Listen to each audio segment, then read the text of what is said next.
Hello and welcome to the Oversharing Mum, and we are continuing to address issues of fertility, how to boost fertility naturally. Of course, we also have the challenge coming up in January, so it'd be great if you sign up and join us. It's a really exciting thing that we've decided to embark on. But today we are talking about water specifically. We wanted to talk about water because we hear it everywhere, how, drink more water, drink more water. It's now become the norm. However, water does many great things.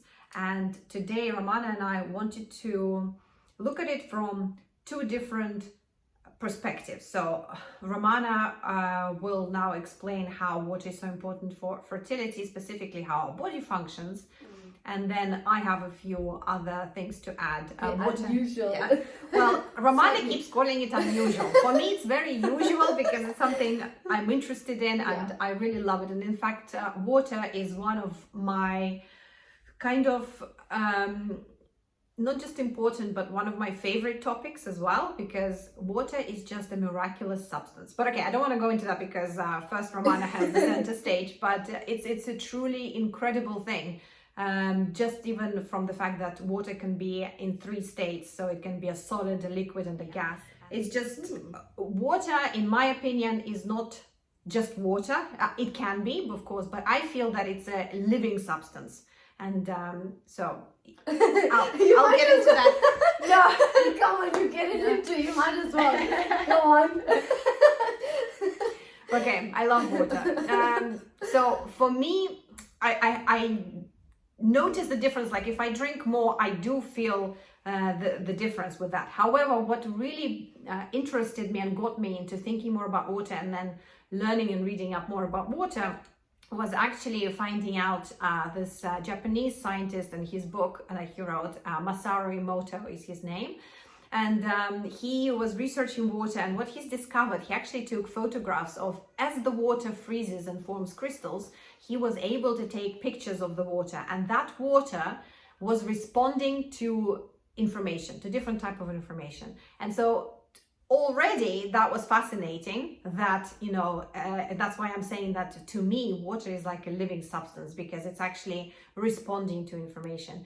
But what was really interesting as well in that discovery is that you could actually see there are even cards now that he's released, and not just a book, with those crystals, and you can see that things like harmony, words like appreciation, beauty, they form really beautiful and symmetrical. I mean, what is beauty? That's another philosophical question of what do we consider as beautiful, but at least you can see that they are symmetrical. There is almost like an art to them, because then as you compare them to what water forms into, as he says things, or the information that was given to them as war or hatred and things like that, and you can see how there is hardly any symmetry. It actually becomes really twisted and even changes color. So there is even this yellowishness, like mucusy sort of color. So yeah. Does this happen in our body? So well, that's the thing. That's really what we are coming on to. Yes. It's basically Romana's way of saying, get on with it, get on with it. So yes, they do form, and I'm just trying to lead on to explain why there is all this information, but I think now water is an amazing link to this information, because there's information of affirmations, why we should be thinking positively, why we should be having a positive inner talk, and it actually, water is a huge link to that. Imagine, if we have a negative self-talk, or if we say to ourselves, oh my God, I hate myself right now, whatever. Right now, you've sent information to all that water. Our body is 70% water, roughly, and our brain is actually 90% water. And brain is everything. We think we're moving our body, but actually it's our brain that's doing the moving. So even when we think that something is really physical and just the body does, like me lifting my arm, but actually it all starts in the brain.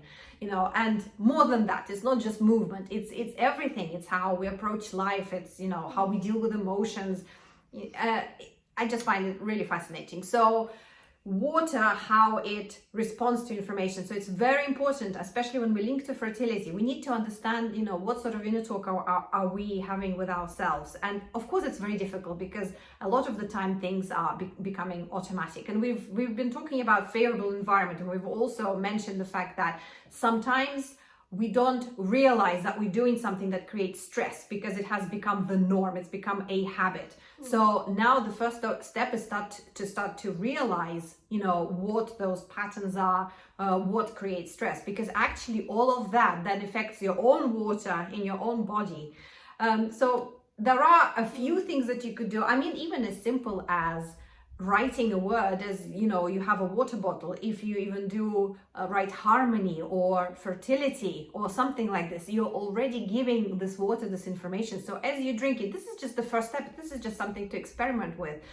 But it is really, really powerful, and there are many things that can be done, and there are many other scientists that are doing research into this field, and there are even, like, they look like coasters, and they can kind of charge your water. So they create a certain pattern within water that either helps to heal or helps to detox, or there are, you know, various things. But it's not even about investing into anything. It's just understanding what water does for us, how, you know, it will affect us. And so that it starts with inner talk, and that's why meditation is so important. That's why even hypnosis, you know, just do anything that helps us to create a positive way of thinking and positive way of speaking to ourselves, and how we, you know, value ourselves. So how, if someone is obviously not in that state, and where they're maybe talking negatively about themselves, or maybe they're even thinking it, what would be a good starting point for them to kind of overcome that, do you think? Well, So first to start drinking water, noticing and it. then- So the first thing I would say is to start observing it. So now we are talking about it, we brought attention to it. So if anyone's listening and kind of wanting to see that for themselves, so I think the first step is just to start and notice key moments of when you talk negatively to yourself. The next step, or simultaneously at the same time, try giving your water information. If there is a water bottle, just simply write you know, a word of fertility or harmony or calmness or anything, whatever it is you're trying to achieve that day, and just experiment, you know, stick with it for a week and see how you feel. Every sort of drop of water that you drink, you know, if it carries this sort of information, see if you start to feel the difference. Because I'm obsessed with water. I do all sorts of things that we're not even going to have time to cover. But yeah, I do find it amazing. And there are so many great stories. Like, for example, there is a story of a Buddhist who, there was so it's not a story, it's a real life, but I just can't remember exactly where it was. There was a war among some countries, and the Buddhist was arrested, but they didn't want to kill him because they had their own religious beliefs, and they were afraid to kill him because they thought there would be some sort of curse that will come upon them. So they decided to slowly kind of poison him with, and it happened to be with bad water. Not that he necessarily you know, preached about water and what we're talking about here. However, he did something interesting. He prayed to this water for a long time. So he wouldn't just drink this water. So he knew it was bad. And Masaru Emoto, either he knew, or it was just a general practice or whatever. I mean, he was imprisoned, so you would, you know, not the best situation to be in. With, I guess your food and water and stuff.